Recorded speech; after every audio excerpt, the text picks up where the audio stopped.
누군가의 목숨을 지키려 자신의 목숨을 내려놓았던 수많은 사연들이 잠들어 있는 이곳에서 참혹했던 그때 6.25 한국전쟁을 다시 마주해 보려 합니다. 6.25 전쟁 당시 최전방에서 활동하며 고아들을 돌본 군인도 있었습니다. 폐허가 된 서울 시내를 돌며 부모를 잃고 거리를 헤매는 아이들을 데려와 보살핀 러셀 로이드 블레이즈델. Let's go home together. 대책도 방법도 없었지만 일단 아이들을 데리고 가기로 마음먹었습니다. 헐벗은 어린아이들의 들어올린 손과 애원하는 얼굴은 나의 마음을 녹이고 다시금 인간애를 불러일으켰다. 오, 스트랭 하사, 저기 트럭이 있어. 미 해병대 트럭인 것 같습니다. 이것은 중령으로서 내리는 명령이다. 당장 모든 트럭을 몰고 학교로 가도록. 시간이 없다. 12월 20일 오전 10시 김포에 도착했다. 비행기는 한 대도 떠나지 않고 우리를 기다리고 있었다. 이건 기적이었다. 비행기들은 오전 8시부터 2시간 넘게 눈이 내리는 활주로에서 아이들이 탄 트럭을 기다리고 있었습니다. 한 사람의 선한 의지로 시작된 한국 전쟁고아 구출 작전은 전쟁이란 이름으로 외면당하고 거리에서 죽어가던 1000명의 아이들을 구했습니다. 자신의 목숨도 보장받지 못하는 위태로운 전장. 낮은 자를 돕고 섬겼던 이들은 천사의 마음을 품은 전장 위의 천사들이었습니다. 가족을 잃은 절망, 추위와 배고픔을 견디며 희망을 버리지 않은 이 아이들 역시 전장 위의 천사들이었습니다. 한국 전쟁고아 구출작전을 성공시킨 러셀 블레이즈델과 1000명의 아이들이 머물 곳을 마련한 딘 헤스 덕분에 1074명의 아이들과 직원들은 기적의 크리스마스를 보낼 수 있었습니다. 딘 헤스는 전쟁이 끝난 후에도 한국을 방문해 전쟁 고아들을 돌보았고 한국 정부에서는 그의 헌신에 감사하며 2번의 무공 훈장과 소파상을 수여했습니다. 뒤늦게 러셀 블레이즈델의 공적이 알려지며 러셀 블레이즈델은 2001년 정부의 초청으로 한국을 방문했습니다. 정부 차원의 상을 받지는 못했지만 러셀 블레이즈델은 더 큰 보상을 받았습니다. 지난 전쟁의 상흔을 이겨내고 사회의 일원으로 훌륭하게 자라난 전쟁 고아 자녀들을 만난 것. 프레드 목사님이 구하기를 1000여 명을 구했어요. 1000여 명을. 꼭 아버지를 만난 것 같아. 윤치호 전도사와 아내 윤학자 여사가 아이들과 함께 살아가던 곳. 1928년 설립된 후 지금까지 목포 지역의 아이들을 신앙 안에서 보살피고 있는 곳입니다. 평생 아이들을 먹이고 입히겠다고 주님과 약속했소. 나는 괜찮으니 걱정 마시오. 불편한 몸으로 길을 나선 윤치호 전도사는 영영 돌아오지 못했습니다. 전쟁의 참혹함을 겪은 스완슨 목사는 거리에서 죽어가는 전쟁 고아들을 돕기 위해 기금을 모으기 시작했고 이것은 컴패션 설립으로 이어졌습니다. 저는 성경 전체의 말씀은 딱 이거라고 생각돼요.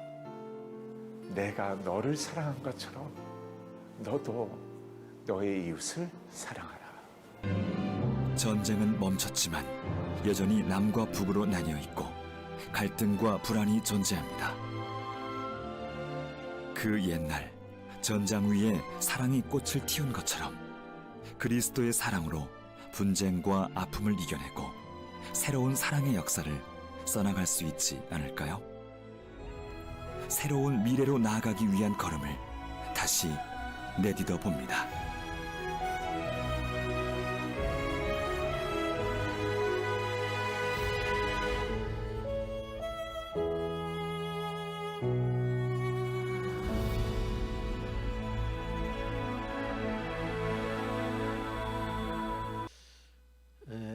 오늘은 6월 25일입니다.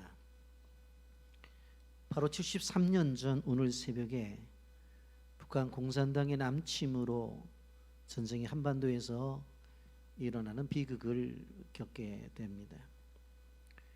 이 전쟁으로 인해서 300만 명의 희생자가 나왔고 집과 마을은 다 파괴가 되었습니다. 한마디로 한반도는 폐허가 되고 말았습니다. 아무것도 없는 그러한 폐허된 상태 속에서 우리 대한민국은 밑바닥부터 시작되어 지금의 대한민국을 이뤄낸 것입니다.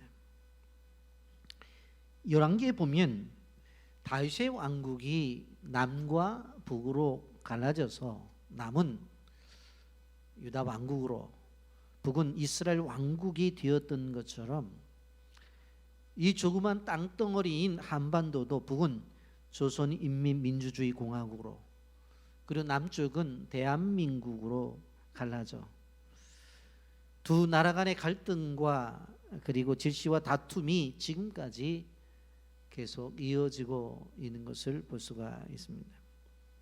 북한은 지금도 핵으로 무장하면서 우리를 지속적으로 위협을 하고 있습니다. 그런 가운데 대한민국은 하나님의 놀라운 은혜 가운데 눈부신 성장을 해왔습니다. 하게 동계 올림픽을 열었고 월드컵을 치른 나라가 되었습니다. 지금은 한류의 강국이 되어서 전 세계에 영향을 미치고 있고 어쩌면 2030년도 부산에서 엑스포까지 유치할지 모르는 그러한 상황 속에 있습니다. 세계 10위 안에 드는 부강한 나라가 되었고 민주주의와 경제 발전이라고 하는 두 마리의 토끼를 한꺼번에 잡은 그러한 축복된 나라가 되었습니다. 6.25의 폐허된 도시 가운데서 어떻게 이렇게 눈부신 성장과 발전을 할 수 있었을까? 그것은 전적인 하나님의 은혜고 하나님의 도우심이라고 하는 것입니다. 그것 외에밖에 설명할 길이 없다고 하는 것입니다. 동시에 왜 같은 선상에서 출발을 한 남한과 북한이 지금에 와서 이렇게 큰 차이가 날 것인가? 그것도 하나님의 은혜입니다. 북한은 전 세계에서 발표하는 인권 순위의 가장 최하위권을 맴돌고 있고 세계에서 가장 기독교를 탄압하는 나라가 되어 있습니다. 전 국민이 평등한 삶을 산다고 공산 이데올로기를 가지고 공산주의를 선택했습니다만은 세계에서 가장 불평등한 나라가 되고 말았습니다. 물론 우리나라도 경제 양극화가 극심하다고 하지만 그러나 전반적으로 보게 되어지면 우리는 다 살만한 그러한 수준이 된 것입니다. 여러분 수많은 외국인들이 한국에 와서 일을 하고자 일자리를 위해서 문을 두드리고 있는 것을 우리는 현실 속에서 볼 수가 있습니다. 이렇게 남한과 북한이 이런 차이가 있는 것처럼 열왕기에 보게 되어지면 북방 이스라엘과 남방 유다가 차이가 있었던 것을 보게 되어집니다. 남방 왕국은 다윗의 후손들이 잘하든 못하든 지속적으로 이렇게 통치를 해왔습니다마는 북이스라엘은 출발부터가 반역에 의해서 세워진 나라였기 때문에 끊임없는 반역과 끊임없는 쿠데타를 통해서 죽고 죽이는 가운데 나라가 세워져 나갔던 것을 볼 수가 있습니다. 여러분 북이스라엘에 수많은 왕들이 있었지만 한결같은 것이 있어요. 그게 무엇인가 하면 우상을 숭배했다고 하는 것입니다. 먼저 왕이 잘못했다고 해서 쿠데타를 일으켰어요. 그리고 새로운 왕이 됐어요. 그런데 그도 똑같이 어떻게 해요? 우상 숭배를 해요. 그리고 더 무서운 것은 시간이 지날수록 그 우상 숭배를 하는 것들이 더욱더 심각해졌다고 하는 거예요. 그래서 오늘 말씀에 보고 있는 이제 아합 왕 때에 가서는 아주 극치에 이르렀던 것을 볼 수가 있습니다. 바알과 아세라 신을 공개적으로 섬겼던 것을 보게 됩니다. 여러분 생각해 보세요. 남방 유다 민족이든 북방 이스라엘 민족이든 다 하나님의 도우심을 받아서 홍해 바다를 건넜던 민족입니다. 광야를 지날 때 만나와 메추라기를 함께 먹었고 구름 기둥과 불 기둥의 인도를 따라서 은혜를 경험한 자손들이었어요. 그런데 남쪽 유다는 그나마 그래도 하나님을 붙잡고 있는데 그만한 은혜를 받았음에도 불구하고 북쪽 이스라엘은 정치적인 이유로 하나님을 떠났어. 왕이 잘못되니 백성들도 다 잘못돼 버리고 말아요. 그것이 큰 잘못이 되어 하나님은 그것을 분명히 지적하면서 돌아오기를 원하지만 그들이 돌아오지를 않아요. 그런 모습을 보이는 것이 오늘 열왕기상 16장의 모습입니다. 그리고 이 여로보암부터 시작되어진 정권이 아합 왕 때까지 어떻게 진행되어지는지를 전체적으로 설명해 주고 있습니다. 여로보암으로 시작되어진 이 왕이 나답으로, 바사로, 그리고 엘라로, 시므리로, 오므리로, 그리고 아합 왕까지 진행되어지는 과정 속에서 남북 유다는 어떻게 진행이 되어지고 북방 이스라엘은 어떻게 진행되어지는지 여러분 우리는 꼭 기억해야 돼요.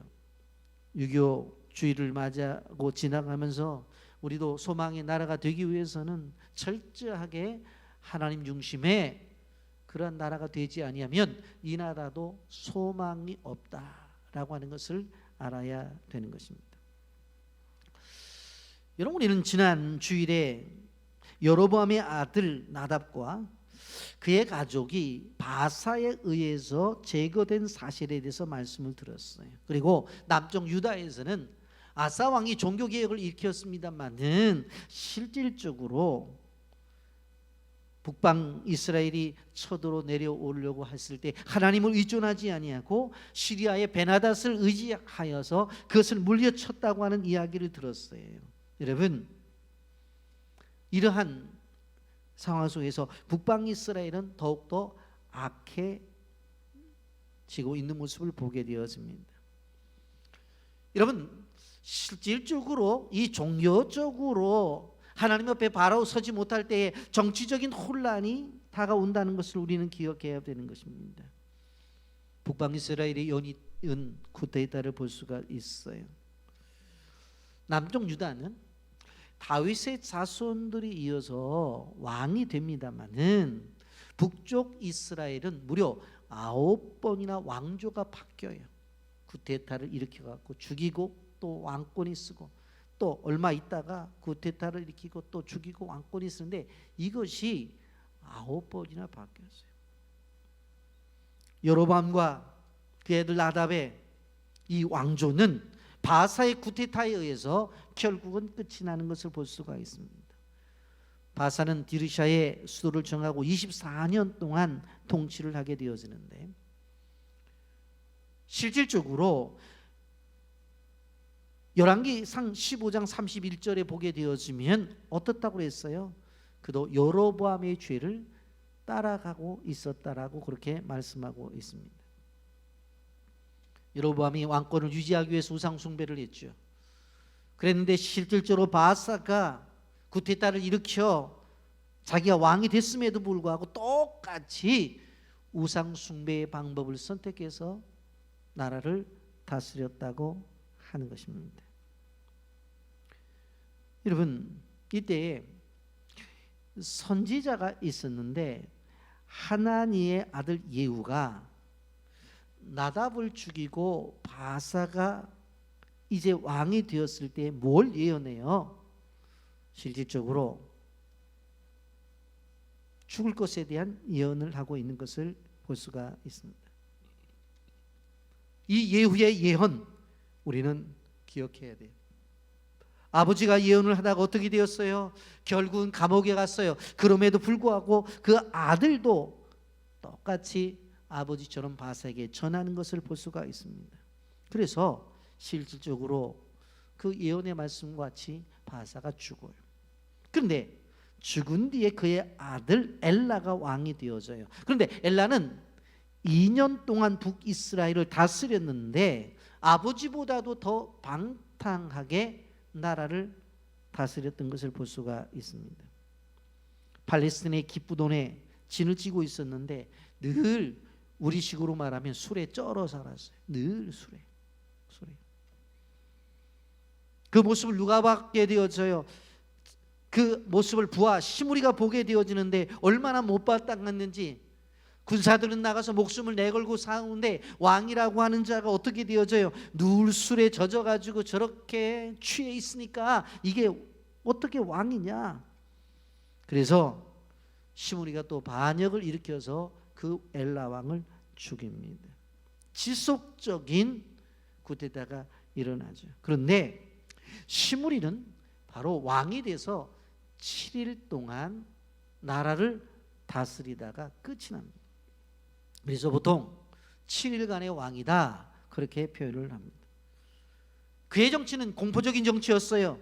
바사의 친족뿐만 아니라 그의 친구들까지 다 죽이는 거예요. 여러분, 실질적으로 이 정치가 얼마나 못된 정치였는지를 오늘 성경은 분명코 우리에게 가르쳐주고 있는 것을 볼 수가 있습니다. 여러분, 아무리 자신의 권력을 위해서 정적들을 다 제거한다고 해서 자신의 왕권이 유지가 되어지느냐? 절대로 그렇지 않다고 하는 거예요. 친족들을 다 죽이고 친구들까지 다 죽이지만 그러나 그 왕권이 유지가 되어지는 것이 아닙니다. 이스라엘의 이러한 혼돈은 왜 왔던 거예요? 우상을 숭배하는 것 때문에 왔던 거예요. 그런데 근본을 깨닫지 못하는 거예요. 시므리가 왕이 되었다는 이야기를 듣고 팔레스틴 기프돈에 진치고 있던 오므리에게 전해지는데 오므리가 무슨 생각을 해요? 아니 어떻게 시므리가 왕이 될 수가 있어? 그 군사들을 데리고 돌아와요.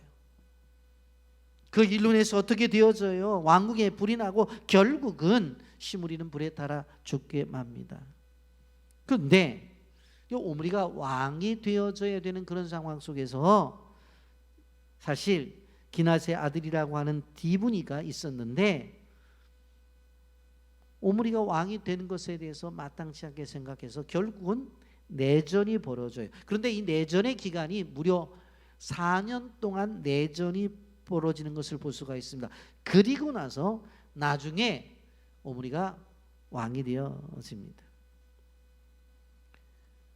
여러분, 우리도 일제강점기 이후에 6.25 전쟁을 경험했죠. 6.25 전쟁이 뭐예요? 북쪽에 있는 사람들이 남쪽을 침략한 것이잖아요.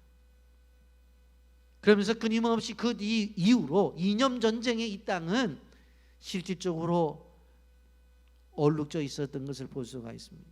4.19와 5.16 군사쿠데타, 12.12 사태, 광주 민주화 항쟁, 수많은 그러한 일들을 통해서 이념의 전쟁들이 있었던 것을 볼 수가 있습니다. 이런 과정 속에서 반대파에 있는 사람들을 인정하지 않잖아요. 그래서 죽고 죽이는 일들도 있었던 것을 볼 수가 있습니다. 어떻게 보면 내전 중에 내전을 우리는 끊임없이 지금도 행하고 있어요. 한쪽은 촛불을 들고 있으면 한쪽은 태극기 들고 있고 끊임없는 내전 속에서 살아가고 있는 사람들이 우리 백성들이라는 말이에요. 실질적으로 북방 이스라엘이 혼란한 이러한 상황 속에서 남방 유다와 대치하고 있는 것처럼 그게 보면 우리도 북한 공산당과 남한 민주주의 정부가 지금 대치하고 있잖아요. 근데 이 속에서 어떤 일이 벌어져요? 단순한 정치적인 이러한 나눔이 아니라 영적인 타락이 오는 것을 볼 수가 있습니다. 4년 동안의 전쟁을 한 다음에 오므리가 이스라엘의 4대 왕조를 탄생을 시킵니다. 여러분, 그런 정치적으로 인정을 받는 사람이었어요. 북이스라엘에 있어서 최대의 전성기를 이루는 사람이었어요. 그의 재임 시절의 영토는 요단강 동편까지 넓혀갔어요. 경제는 호황을 누리는 그렇게 되었던 것을 볼 수가 있습니다.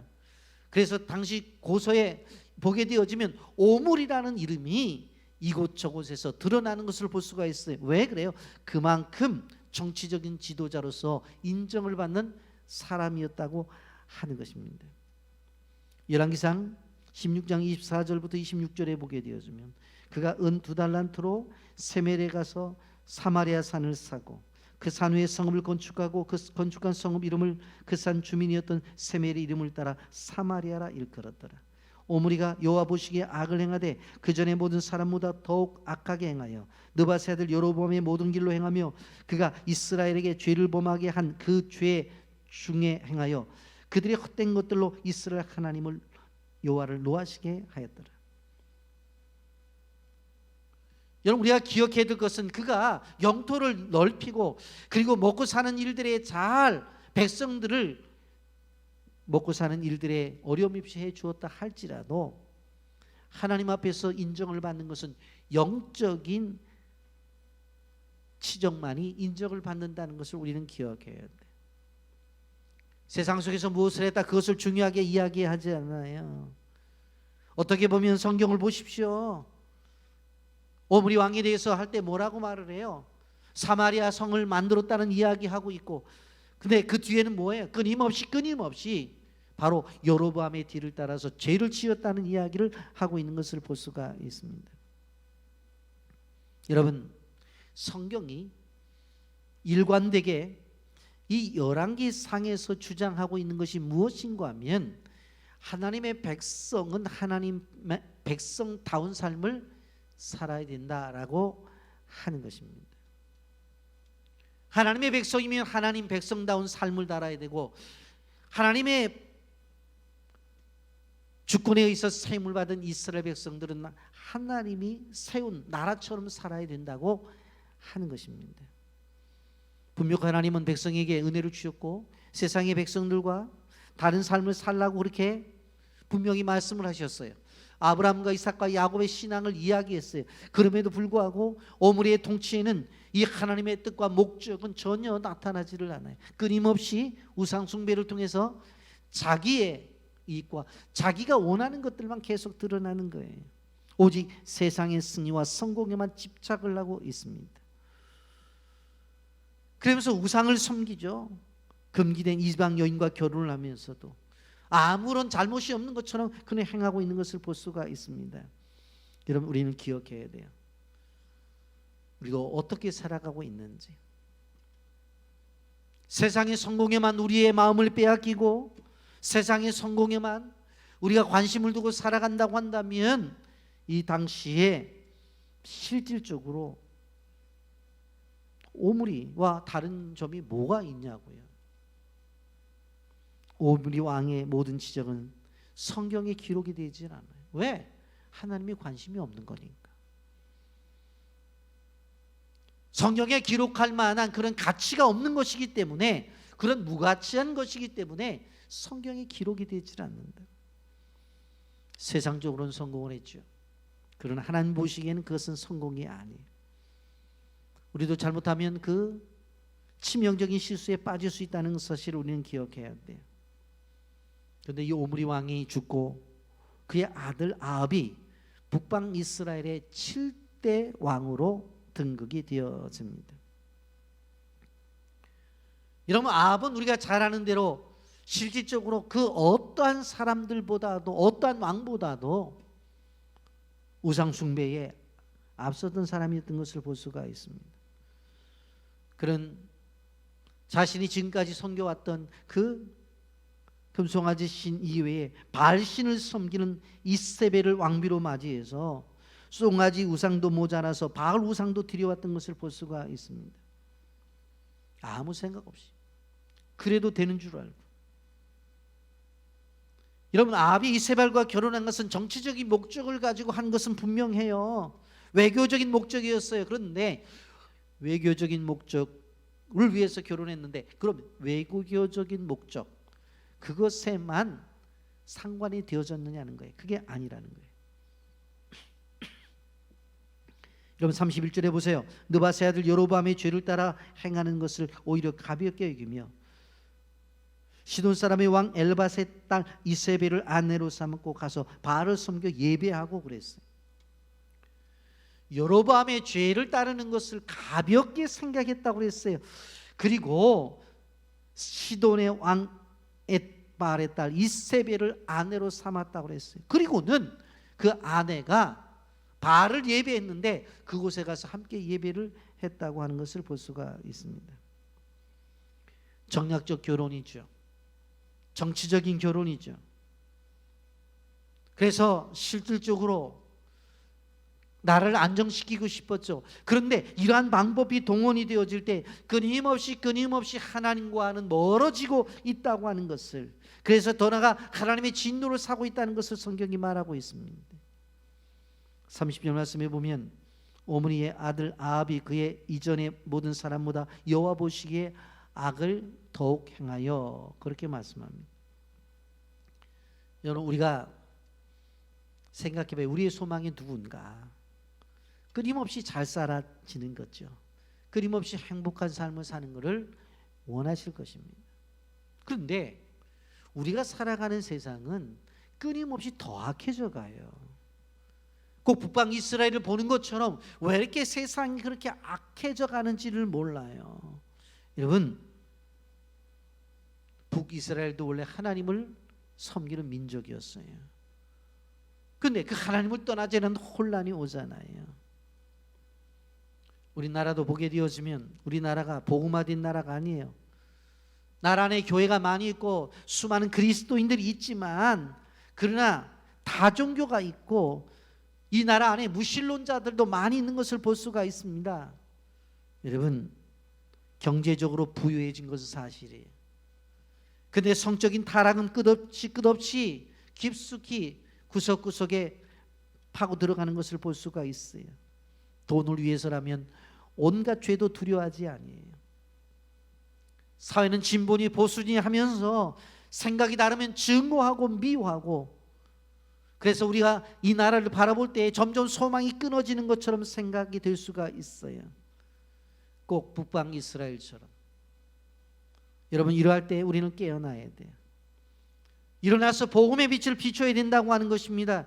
그렇기 때문에 이 시대에 그리스도인들이 중요하고 교회가 중요하다는 것이에요.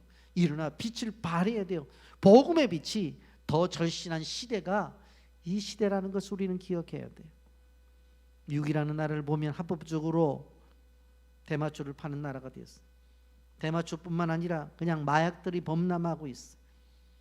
한국에서 유학 간 그러한 학생들이 마약을 하다가 끊지 못하고 한국에 가지고 들어오다가 공항에서 걸려서 문제가 되는 일들이 종종 신문지상에 나오잖아요. 여러분, 이 나라 민족을 깨울, 이 나라 민족을 향해서 빛을 비출 그런 일꾼들이 필요해요. 그렇기 때문에 우리 빛의 교회는 그 사명을 감당하기 위해서 모인 거예요. 어두운 시대를 밝히자. 이름 그대로 빛의 교회로서의 사명을 감당하자고 하는 것입니다. 여러분, 우리는 생각을 해봐야 돼요. 북방 이스라엘과 남방 유다를 바라보면서 나라의 주관자가 도대체 누구냐? 그 나라를 운영하는 분이 누구냐? 역사의 주관자는 하나님이라고 하는 겁니다. 2절 3절 말씀 보세요. 내가 너를 티끌에서 들여 내 백성 이스라엘 위에 주권자가 되게 하였거늘 내가 여로보암의 길로 행하며 내 백성 이스라엘에게 범죄하게 하여 그들의 죄를 나를 노엽게 하였은즉 내가 너 바사와 내 집을 쓸어버려 내 집이 느바세 아들 여로보암의 집 같이 되게 하리니, 그렇게 말씀합니다. 하나님은 사람을 선택하시고 지도자로 세우십니다. 또한 악한 왕은 벌하시기도 하셔요. 그래서 우리가 지금 북방 이스라엘의 역사를 보게 되어지면 끊임없이 구테타가 일어나니까 사람의 일로 생각되어져요. 그렇지 않습니다. 바사 자신도 나답을 죽이고 왕이 되었어요. 그러니까 사람이 죽인 것 같잖아요. 그런데 그게 아니라 이 모든 일들 속에 하나님이 주권이 개입되어져 있다고 하는 것입니다. 물론 하나님이 죄를 지으라고 강요하는 건 아니에요. 자신들이 죄성을 가지고 행할 때 하나님이 그대로 보고 계실 뿐이에요. 그들의 죄악이 그들 속에서 나와서 다른 사람을 죽이고, 그리고 어떻게 해요? 왕이 되어진 것이지 하나님이 쟤 죽이고 네가 왕이 되라 그러지 않으신 거예요. 인간이 가지고 있는 죄성, 그것이 드러나서 그런 행위를 할 때에 하나님이 그냥 보시고만 계신 거예요. 여러분, 오늘 이 시대에는 미국과 중국의 충돌이 위험하다고 말을 합니다. 대만을 침공하겠다고 중국은 공공연하게 협박을 하고 있죠. 러시아는 우크라이나 침공을 멈추지 않고, 그래서 수많은 사람들이 지금도 죽임을 당하고 있는 것을 바라볼 수가 있습니다. 여러분, 여기에서 우리가 생각해 볼 것이 뭐예요? 지도자들의 잘못. 세상적으로 보게 되어지면 자신들의 힘으로 모든 것들을 통치하고 이겨나갈 것 같지만 하나님이 허락하지 아니하면 절대로 안 된다고 하는 것을 우리는 성경의 역사를 통해서 볼 수가 있는 것입니다. 여러분, 이러한 와중 속에서 베델 사람 히엘이 여리고를 건축하다가 그 맏아들과 막내 아들을 잃는 그러한 일들을 보게 되어집니다. 이 예언이 성취가 되어집니다. 여러분, 이것은 여리고 전쟁 때에 이미 바로 여호수아를 통해서 말씀해 주신 거예요. 여호수아서 6장 26절에 여호수아가 그때 맹세에 이르되 누구든지 일어나서 이 여리고 성을 건축하는 자는 여호와 앞에서 저주를 받을 것이라. 그 기초를 쌓을 때 그의 맏아들을 잃을 것이요 그 문을 세울 때 막내 아들을 잃으리라.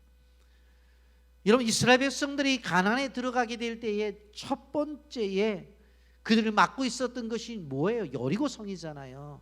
그래서 그 여리고 성을 어떻게 해요? 하루에 한 바퀴씩 돌고 마지막 날 7바퀴 돌고 소리 질러서 무너뜨렸어요. 이스라엘 백성들이 한 것이 아무도 없어요. 아무것도 없다. 근데 그 성이 무너졌잖아요. 누가 무너뜨린 거예요? 하나님이 무너뜨린 거예요. 그런데 그 하나님이 무너뜨린 그 성을 사람이 다시 쌓겠다고 해? 그 용납이 안 되는 거잖아요. 그래서 실질적으로 여호수아서 6장 26절에 여호수아가 그렇게 이야기를 했어요. 누구든지 일어나서 이 여리고 성을 건축하는 자는 여호와 앞에서 저주를 받을 것이라. 그 기초를 쌓을 때 그의 맏아들을 잃을 것이요 그 문을 세울 때 그의 막내 아들을 잃을.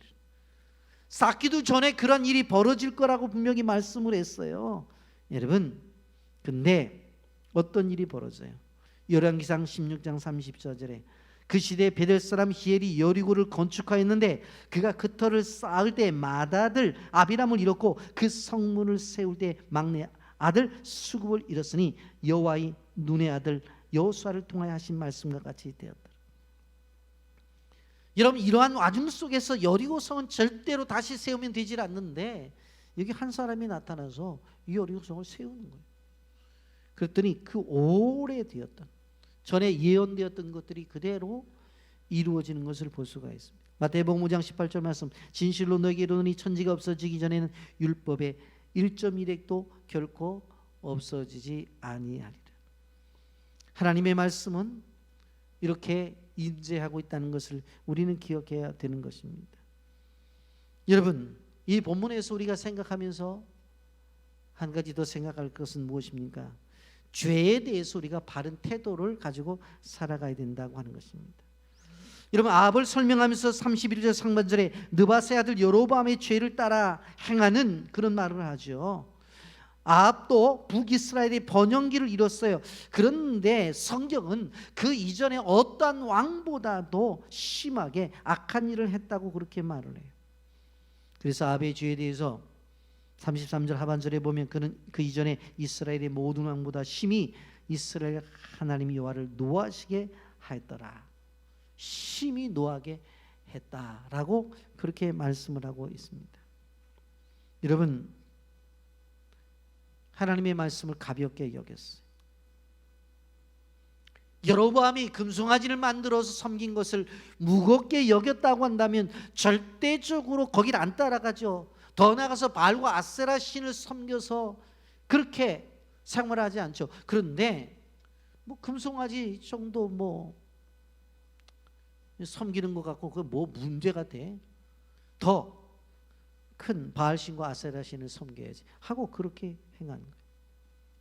여러분, 우리는 하나님과 우리와의 관계 속에서 끝없이 기억해야 될 것은 하나님께로 나아가기 위해서는 죄를 죄로 여기고 회개가 있어야 되는 거예요. 죄를 가볍게 여기면 절대적으로 하나님 앞에 못 나가요. 정치인들이 자주 하는 말 중에 하나가 뭐예요? 민심을 무겁게 받아들인다. 물론 다 그러잖아요. 정치인들 하는 분들을 보면 다 그런 건 아니지만 민심을 무겁게 받아들인다. 그렇지 않은 분들도 많이 있잖아요. 우리는 하나님 앞에서 어떤 생각을 가져야 돼요? 우리의 실수를 인정해야 돼요. 우리의 죄를 우리가 무겁게 받아들여야 돼요. 성경에서 말하는 죄에 대해서 무겁게 생각을 해야 돼요. 그리고 그 모든 것들을 행하지 않기 위해서 성령에게 기도를 해야 돼요. 오늘 우리는 세상이 악해져 가는 북이스라엘을 보았습니다. 어떻게 보면 우리가 살아가는 세상과 똑같다고 볼 수가 있어요. 그 세상 속에서 오직 소망은 하나님 한 분밖에 없다는 사실을 기억하시기를 바랍니다. 그래서 정말 하나님께서 우리에게 주신 이 비전을 가지고 이름 그대로 그 비전을 품고 빛의 교회로서 세상 속에 빛을 발하는 교회로서 세워지는 축복이 있기를 예수님의 이름으로 축복합니다. 아멘.